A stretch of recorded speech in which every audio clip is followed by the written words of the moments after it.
Mengapa nilai dolar meningkat ketika terjadinya resesi dan inflasi? Jadi sebelum ke sana, kita bahas dulu apa itu resesi.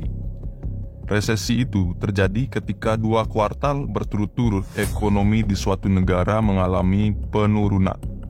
Contohnya ketika tahun 2020 ketika pandemi. Inflasi pasti sudah tidak asing lagi di telinga kita. Karena tiap tahun kita kena inflasi umumnya. Inflasi terjadi ketika harga barang dan jasa secara umum mengalami kenaikan. Kalau hanya satu barang saja yang meningkat harganya, itu tidak bisa disebut dengan inflasi atau dikatakan dengan inflasi. Contohnya itu batu akik. Tahun 2010-an atau 2011-an, kan batu akik itu booming. Maka semakin banyak permintaan batu akik, maka harga semakin meningkat. Kalau sekarang, harga batu akik kan menurun dikarenakan permintaan yang sedikit. Itu yang biasa disebut dengan hukum demand dan supply. Jika harga beras, harga bawang, harga susu, minyak goreng, minyak dan gas meningkat, maka itu sudah bisa disebut dengan inflasi.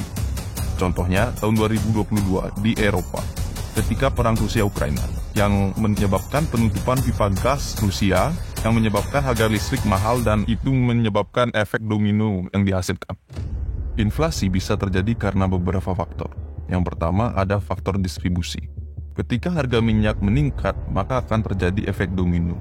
Contohnya, ketika tahun 2022 awal, terjadi peningkatan harga minyak Pertamax dan Pertalite, maka harga-harga barang juga akan ikut naik, dikarenakan itu termasuk faktor distribusi.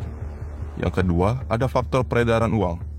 Semakin banyak uang beredar di masyarakat, maka kemungkinan terjadinya inflasi itu sangat tinggi. Jika uang yang beredar di masyarakat itu digunakan untuk berbelanja. Oke, mari kita masuk ke topik awal. Mengapa dolar menguat ketika perekonomian dunia melemah? Pertama, dolar itu mata uang dunia. Jadi ketika terjadinya ketidakpastian ekonomi seperti tahun 2020, maka orang-orang perlu mata uang yang stabil. Biasanya kalau tidak membeli dolar, maka orang-orang akan membeli emas. Maka ketika tahun 2020, harga emas meningkat. Mata uang yang stabil saat ini dianggap masih dolar. Maka orang-orang ingin menukar uangnya atau uang lokalnya dia atau uang negara dia ke dolar. Sedangkan dolar itu terbatas kalau tidak terus dicetak. Seperti hukum demand dan supply kembali. Yang kedua, The Fed atau Bank Sentral Amerika meningkatkan tingkat suku bunga.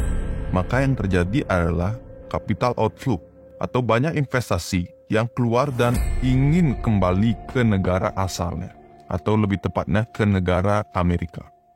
Biasanya ketika terjadinya peningkatan tingkat suku bunga The Fed, maka mau tidak mau bank sentral negara lain ikut menaikkan tingkat suku bunganya agar tidak terjadinya capital outflow yang berlebihan. Ini biasanya terjadi ketika inflasi. Kesimpulannya adalah, kita kalau ingin lebih aman dalam bidang ekonomi, maka mau tidak mau harus bisa lepas dari ketergantungan kita terhadap dolar.